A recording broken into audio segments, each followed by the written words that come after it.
Student, आज हम journal entry में अपना आगे का टॉपिक करेंगे, जिसमें टॉपिक क्या है, expenditure on installation of machinery and on erection of building. यानी कि मशीनरी लगाने या आप कोई बिल्डिंग बनवाने हैं तो उस पर जो खर्चा किया जाता है वो क्या उसका ट्रीटमेंट किस प्रकार से जर्नल एंट्री में किया जाएगा। देखिए, कोई भी फिक्स एसेट्स है, फिक्स एसेट्स कौन कौन सी होती है, जैसे फर्नीचर है, मशीनरी है, बिल्डिंग है, आपकी कोई भी कंस्ट्रक्शन कर रहे हैं, जैसे साइकिल शेड बनवा रहे हैं या कुछ भी बनवा रहे हैं, जो एक लंबे टाइम पीरियड के लिए यूज़ की जाती है उसे हम क्या कहते हैं, फिक्स एसेट्स कहते हैं।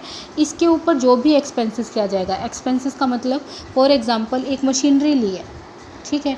अब मशीनरी कहीं से ख़रीदते हैं, मान लीजिए आपने मशीनरी ख़रीदी है मुंबई में से कहीं से, और आप उसको लगवा कहाँ रहे हैं, हरियाणा की किसी फैक्ट्री में लगवा रहे हैं। तो देखो, सबसे पहले तो मशीनरी की कॉस्ट, ठीक है, फिर उसको लाने का भाड़ा, जिसको हम क्या कहते हैं, यहाँ पर कैरेज वर्ड यूज़ करते हैं भाड़े के लिए इसके अंदर, ठीक है। फिर मशीनरी ये तो है नहीं कि आके खड़ी हो जाएगी, उसको किसके चार्जेस लगते हैं, इंस्टॉलेशन के चार्जेस लगते हैं। इंस्टॉलेशन का मतलब उसको लगवाने के चार्जेस लगते हैं। तो और उस इंस्टॉलेशन में कई बार वेजेस वगैरह भी अलग से दी जाती है। तो एक मशीनरी को उसकी वर्किंग कंडीशन में लाने के लिए बहुत सारे खर्चे किए जाते हैं।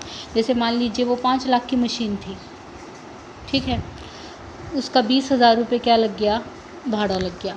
इंस्टॉलेशन पे उसके लग गए 20,000 रुपये, 5,000 क्या देनी पड़ी, उसकी वेजेस देनी पड़ी। तो अब जो उस मशीनरी की कॉस्ट कहलाएगी, वो कॉस्ट क्या कहलाएगी, इन सब का टोटल, यानी कि 5,45,000 रुपीज़।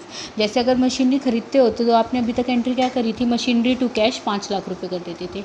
लेकिन जब उससे रिलेटेड आपको एक्सपेंसेस गिवन है तो हमारी जो जर्नल एंट्री बनेगी, वो जर्नल एंट्री कैसे बनेगी, machinery account debit to cash या बैंक। अगर बैंक कैसे होगा, जब चेक से पेमेंट होगी, तो हम क्या कर देंगे 5,45,000 रुपीज़। यानी कि कोई भी फिक्स एसेट्स, अगर ये मशीनरी की बजाय कोई बिल्डिंग होती तो बिल्डिंग में हम क्या करते हैं, ब्रोकरेज वगैरह देते हैं, जो दलाली वगैरह दी जाती है और दी जाती है, तो वो सब भी हम उसकी कॉस्ट में क्या कर देते हैं, ऐड कर देते हैं। यहाँ ये बात ध्यान देने वाली है कि जो अगर नई मशीनरी ख़रीदी जाती है तो उस पर किया गया खर्चा क्या होता है, उसकी कॉस्ट में प्लस हो जाता है, ठीक है ना, उसकी कॉस्ट में क्या हो जाता है, ऐड हो जाता है। मान लो कोई पुरानी मशीनरी की आप क्या करवा रहे हो, रिपेयर करवा रहे हो, ओल्ड मशीनरी की रिपेयर करा रहे हैं जो पहले से फैक्ट्री में है और उसकी रिपेयर करा रहे हो, तो वो एक्सपेंसेस रिपेयर एक्सपेंसेस कहलाता है, ना कि आपकी मशीनरी कहलाता है। तब हमारी एंट्री क्या बनेगी, रिपेयर टू कैश।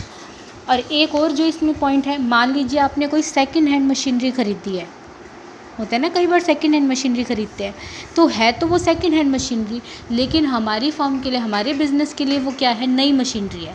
तो अगर उस पर कोई रिपेयर का खर्चा लगा है तो आप उसको क्या मानेंगे, मशीनरी ही मानेंगे। अगर खुद के पास कोई मशीनरी है, वो 2-4 साल बाद ख़राब होती है, उस पर रिपेयर करवाई जाती है, तो वो एक्सपेंसेस क्या कहलाएगा, रिपेयर टू कैश कहलाएगा। लेकिन आपने कोई सेकंड हैंड मशीनरी ख़रीदी है, फिर उस पर रिपेयर कराई है, तो उसका खर्चा क्या कहलाएगा, मशीनरी का कहलाएगा। देखो, इससे रिलेटेड हम एक आज इलस्ट्रेशन करते हैं। और अब एक और बात, अगर ये तो हुई फिक्स एसेट से रिलेटेड बात, लेकिन जब भी कोई गुड्स वगैरह ख़रीदी जाती है तो उस पर जो भी भाड़ा लगता है, यानी कि जो कैरेज लगता है, वो कैरेज गुड्स की कॉस्ट में ऐड नहीं होता। फॉर एग्जांपल, जैसे मान लीजिए आपने गुड्स ख़रीदी कितने की, 1 लाख की, और उस पर भाड़ा दिया कितने का, 5,000, क्योंकि वो माल आएगा। तो हमारा परचेज़ अकाउंट ये नहीं कि 1,05,000 से होगा, हमारा परचेज़ अकाउंट डेबिट कितने से होगा, 1 लाख रुपीज़। और यहाँ पर हम कैरेज को क्या करेंगे, अलग से मेंशन करेंगे। तो फिक्स कॉस्ट पर अगर कोई भी एक्सपेंसेस लगता है, फिक्स कॉस्ट पर कोई भी एक्सपेंसेस लगेगा तो वो तो उसमें ऐड हो जाएगा।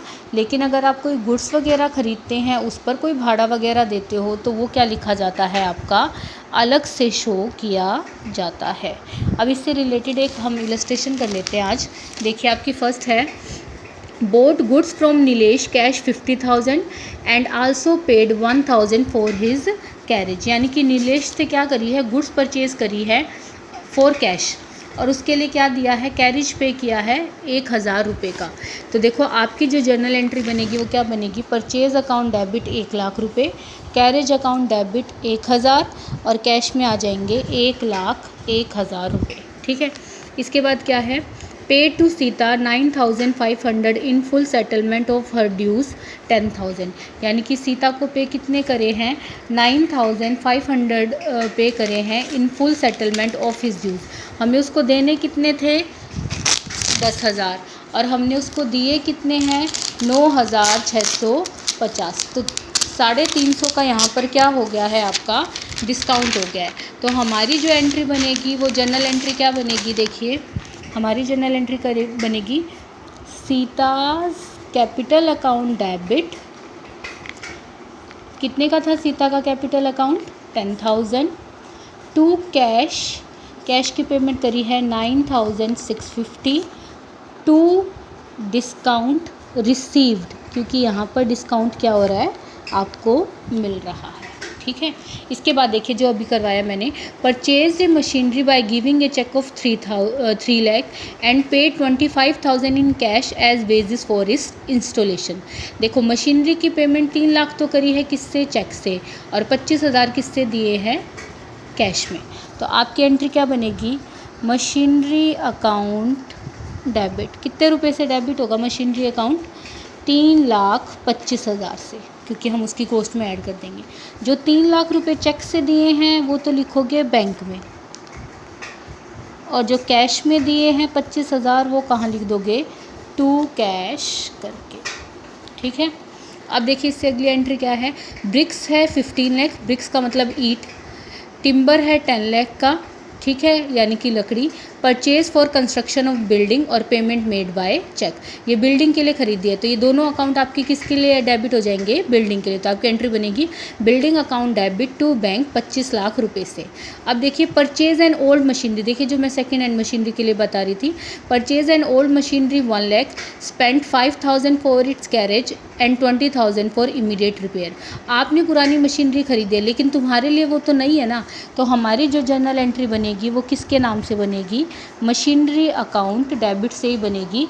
1 लाख प्लस 5,000 प्लस 20,000, यानी कि 1,25,000 रुपीज़, और सारी की सारी पेमेंट किससे करी है, चेक से। तो आपकी क्या बन जाएगी, टू बैंक से एंट्री हो जाएगी।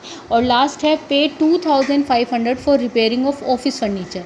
ऑफिस फर्नीचर की रिपेयर आती है तो पूरा आपके ऑलरेडी है ना फर्नीचर तुम्हारे पास, तो repair account debit to cash, अगर तो 2,500 किस में आ जाएगा, तुम्हारे कैश में आ जाएगा। आई भी बात समझ में।